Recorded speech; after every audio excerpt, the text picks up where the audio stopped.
Bom dia, pessoal, tudo bem? Espero que todos estejam bem. Vamos dar continuidade ao nosso material. Nós vamos iniciar sobre a formatação, tá, gente? Para vocês entenderem aqui. Nós temos uma formatação geral, então, trabalhos acadêmicos, documentos, entre outros. Nós utilizamos essa formatação geral, tá? Então, a formatação geral, ela deverá ser apresentada em um papel branco de formato A4, tá? O conteúdo ele vai estar inserido somente no anverso das folhas. Gente, quando vocês imprimirem um documento ou um trabalho acadêmico, né? A gente não imprime no verso da folha. A gente só imprime na folha da frente, que nós chamamos de folha anverso, tá? A fonte, como é que é a fonte? A fonte, ela é o tipo da letra. Então, a fonte ou ela é Arial ou ela é Times, tá? E o tamanho, né? Nós temos 12, é o tamanho padrão para o texto. Em caso de títulos, eles podem estar em um tamanho maior, que é 14, e ele vem em negrito. E tamanho 10 para citações e rodapé, tá? Como eu falo de citação, eu estou falando de um texto que eu tirei de um outro lugar, tipo um Ctrl+C, Ctrl+V. Só que as citações, gente, elas têm uma regrinha, tá? Que é a questão da referência, ou seja, quem foi o autor que fez aquela parte daquele texto. A cor da fonte é preto, então nenhuma parte pode ter azul, vermelho ou sublinhado em azul, que normalmente aparece quando a gente copia link. Então, a cor padrão é preto, tá? O texto, ele tem que estar justificado, ou seja, alinhadinho, não pode estar torto, né, sem estar justificado, ele não pode ficar centralizado, eles têm que estar dentro da formatação geral. O espaçamento, o que é o espaçamento? O espaçamento é um espaço entre uma linha e outra, tá? Então, o espaçamento é de 1,5. E o parágrafo, que é quando a gente começa um texto, nós temos um parágrafo, né, que é aquele espacinho que deixamos, ele fica em torno de 1,25. É um formato padrão. É claro que para vocês colocarem esse texto dentro desse formato, vocês precisam saber mexer num arquivo que nós chamamos de Word. É um arquivo online, ou seja, é um arquivo padrão do Windows, tá? E ele é um editor de texto. As margens, ela deverá ser de 3 centímetros para a esquerda e para a superior, ou seja, para a parte de cima da folha tem que ser a margem de 3 centímetros. Por quê? Porque caso precise haver, né, às vezes vai ter a necessidade de encadernar, nós temos esse espaço extra. As margens da direita e inferior, que é a parte de baixo do papel, a margem é de 2 centímetros, tá? E é claro, gente, quando nós falamos de um documento que contém várias folhas e que normalmente ele vem um sumário, a gente precisa paginar, ou seja, colocar o número da página. E a numeração, ela só vai começar, aliás, nós vamos começar a contar, a gente só vai começar a contar, né, na primeira folha da introdução do trabalho. Então, a quantidade de folhas, ela vai contar a partir dos elementos pré-textuais, que é capa, contracapa, sumário, né? Mas ela só vai ser enumerada a partir da introdução, tá? Então, fica mais ou menos assim, ó. Em cima, a gente consegue ver o espaço, a margem, 3 centímetros. Lado esquerdo também nós conseguimos ver 3 centímetros, né? Na margem direita, nós conseguimos ver 2 centímetros. E aqui, na inferior, que é essa parte de baixo, né? A gente consegue ver também 2 centímetros. Conseguimos ver o espaço aqui, ó, entre uma palavra e outra, tá vendo? É de 1,5. O parágrafo 1,25. Isso daqui é uma citação, tá, gente? Aí a citação, a fonte dela é menorzinha. Aqui tá 11, mas normalmente é 10 que a gente usa espaçamento simples, ou seja, ela não tem esse espação que fica aqui entre uma frase, entre uma linha e outra, tá? Então, existem ali diferenças de formatação. Opa, passei demais. Deixa eu voltar aqui. E aí nós temos também a regra para citações, tá, gente? Existem dois tipos de citação. Nós temos a citação direta, tá? Ó, citação direta, quando a gente pega o que está escrito no texto, tá? Então, quando você pega o original do texto, você está fazendo uma citação direta. Se ela for até 3 linhas, ela vai ficar normal, ou seja, ela não precisa ser recuada. Ela vai ficar no texto normal, só que ela vai ficar entre aspas, igual mostra aqui o exemplo, tá vendo? Agora, se ela tiver mais de 3 linhas, a gente precisa fazer um recuo a 4 centímetros em relação ao texto e sem aspas. É até aqui mostra aqui o exemplo, tá, gente? Ó, isso aqui, opa... Isso daqui é uma citação direta com até 3 linhas. Ela vem no texto normal, ela vem com aspas, que são esses sinaizinhos aqui, ó, tá? E ela vem no texto normal. Agora, quando é uma citação com mais de 3 linhas, ela vem recuada a 4 centímetros, sem aspas. O que é 4 centímetros? A gente considera a margem, tá, gente? A gente considera a margem, que fica aqui na régua, aqui em cima, no Word. Então, nós temos, vou repetir, a citação direta com até 3 linhas, nós temos citação direta com mais de 3 linhas, e nós temos a citação indireta. Aqui embaixo nós estamos falando, ó, da citação indireta, tá, gente? E essa citação indireta é quando a ideia central da fonte é apresentada no texto sem que seja transcrita. Ou seja, ela não vem um Ctrl+C, Ctrl+V igual, não. A gente pode colocar assim, ó.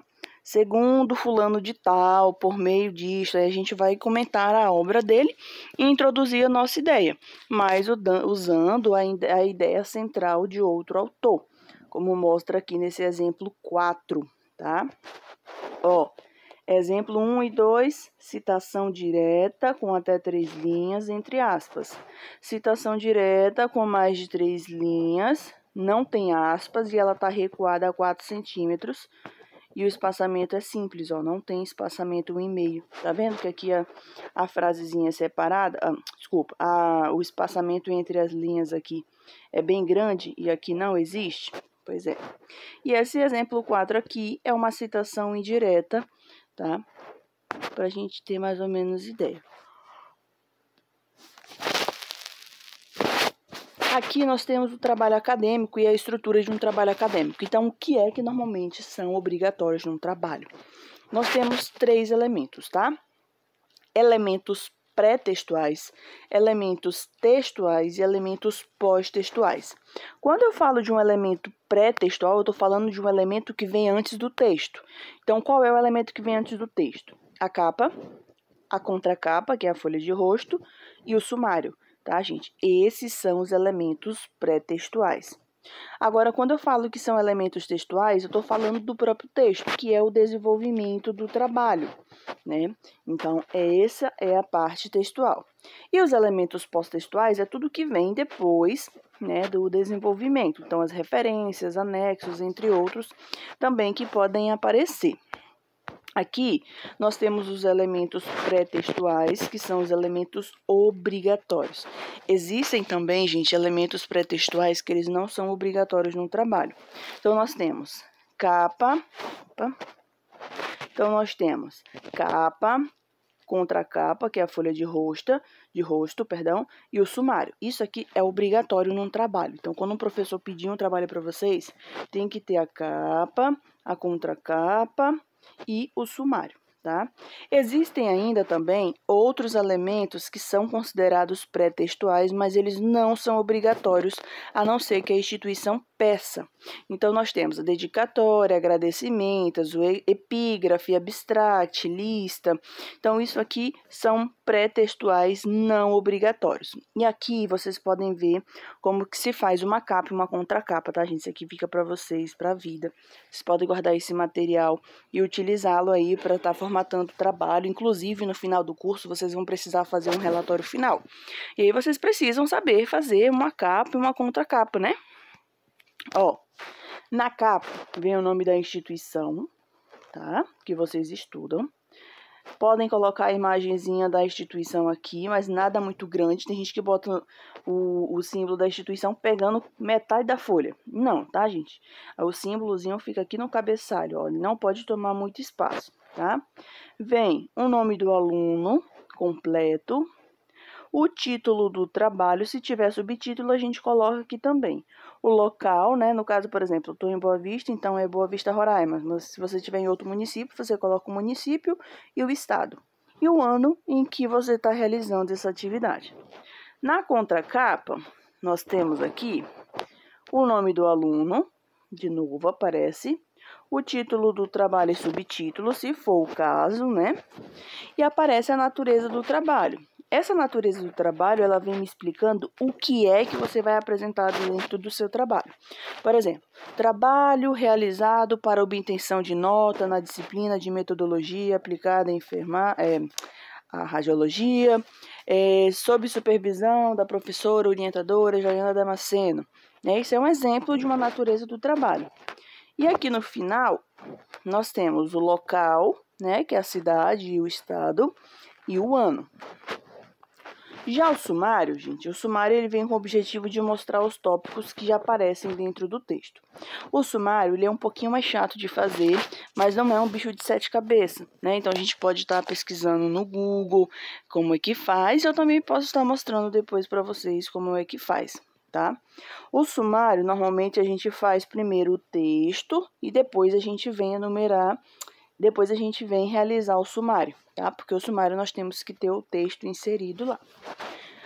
Nos elementos textuais, eu tenho introdução, desenvolvimento e conclusão. Então, esses 3 tópicos aqui, nós temos como exemplo os elementos textuais, tá, gente?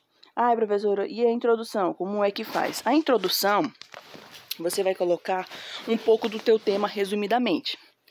Na introdução também, pode apresentar um problema, né, dessa pesquisa, que é o objetivo do trabalho de vocês, e o objetivo final, por exemplo, né, vocês fazem a introdução tudo bonitinho e no final coloca: o objetivo desta pesquisa é conhecer e tal, e descrever bem detalhado para que a introdução fique bem explicada.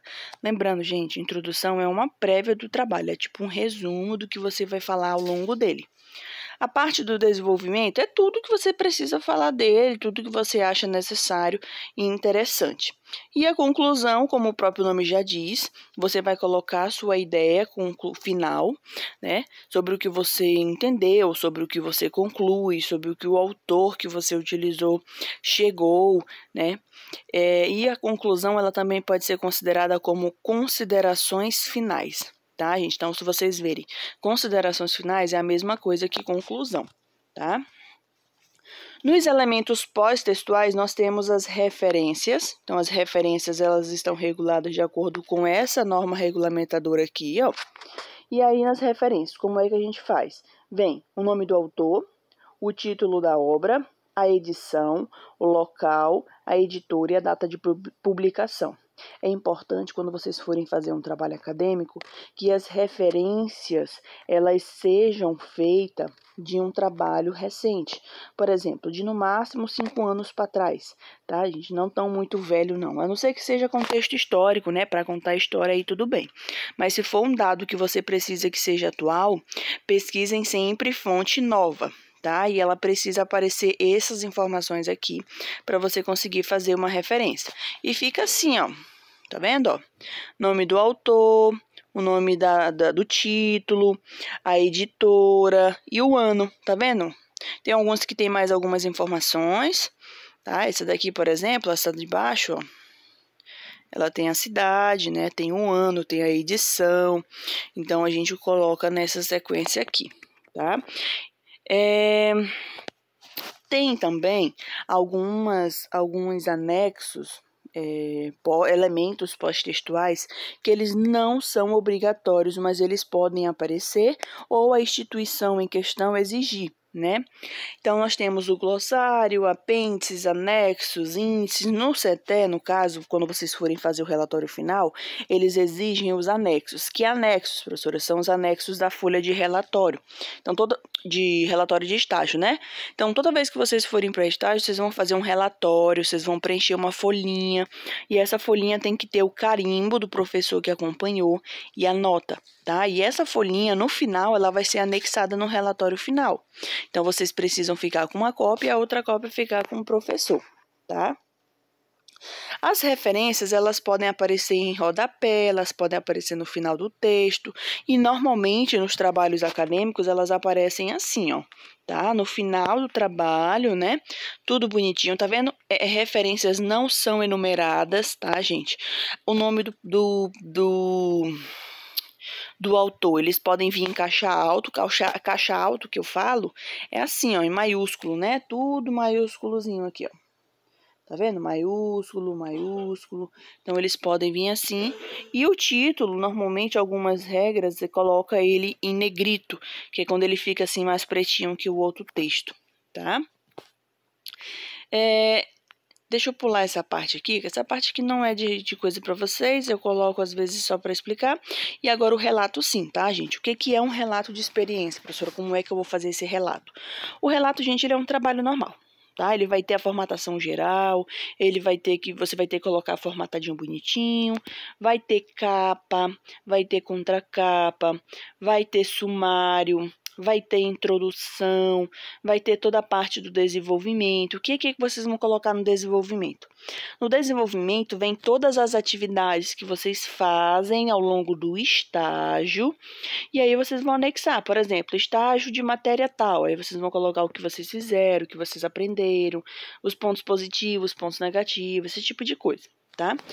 Conclusão, podem concluir com a ideia de algum autor, ou vocês podem concluir até mesmo com as palavras de vocês, referente às atividades realizadas ao longo do estágio, o aprendizado, né?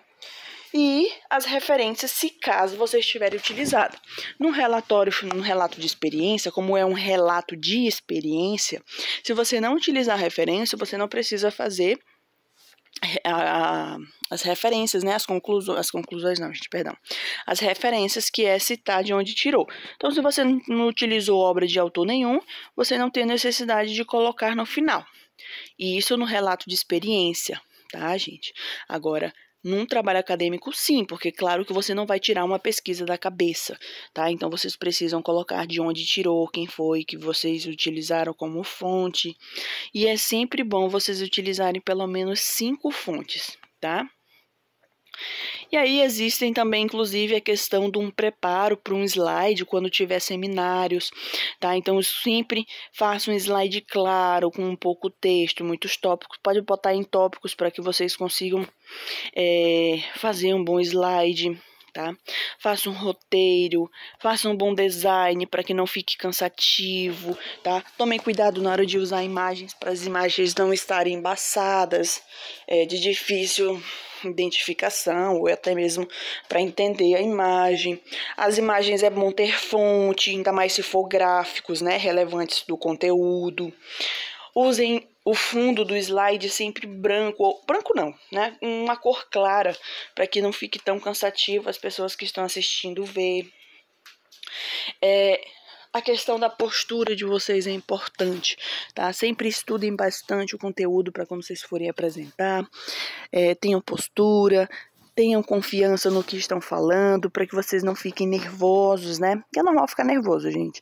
Mas aí você precisa ter aquela confiança que tá tudo certo, que vai dar tudo certo e você vai apresentar bem, Ensaiem bastante, ensaiem na frente do espelho, pega a mãe, o pai, senta no sofá e peçam para eles assistir a apresentação de vocês e saber se está correto, né? Pode gravar também com o celular e depois assistir para ver se está ficando legal, o que você pode melhorar. Tudo isso é questão de preparo, de você se preparar, né? Vocês são profissionais da área da saúde, vocês vão precisar conversar com as pessoas. Então, que vocês saibam desenvolver uma conversa, né? Mesmo que simples ali no oi, bom dia, tudo bem? Vamos lá, a senhora precisa se posicionar. Mas aí tudo é questão de conversa, de saber falar, tá? Pratique na frente do espelho, fale devagar. Ainda mais se você tem uma dificuldade maior para fala ou mesmo para fonética, né? O som às vezes não sai tão compreensível. Escolha alguns pontos para vocês ficarem olhando, né? Então vocês podem olhar para um colega, para uma pessoa, vocês podem olhar para um ponto da sala, algo que traga mais conforto na hora de vocês apresentar. E, professora, se eu ficar nervoso, e agora? Não, ficar nervoso é normal, né? Se você ficar nervoso, você pode utilizar alguma técnica que normalmente utiliza para se acalmar, respirar fundo e vai em frente, né? Porque quando a gente tem que falar, não tem como parar, né? E falar que não consegue. Evitem gesticular com as mãos, existem fazer sons esquisitos com a boca, com os pés, né? Para não tirar a atenção do público. E é isso, né? Essa questão dessa matéria ela é mais a questão de formatação mesmo. Então, inclusive, esse slide aqui, vocês podem guardar para quando vocês precisarem fazer um trabalho, né? E vocês fazerem, utilizar isso aqui como base. Tá tudo dentro das normas da BNT, tá, gente? Inclusive aqui o relato de experiência que vocês vão precisar fazer no final, né? Muito legal o material, tá, gente? Vocês podem estar dando uma estudada, ó. Não é difícil assim para quem não tem computador, né? Realmente eu tenho que admitir que é um pouco difícil para quem não tem computador, quem não tem costume de mexer. Mas para quem já tem costume, quem tem computador em casa, assim, fica muito mais fácil quando você olha como tem que fazer e já vai fazendo, né? E é isso, gente. Vou mandar as atividades, qualquer dúvida fico à disposição.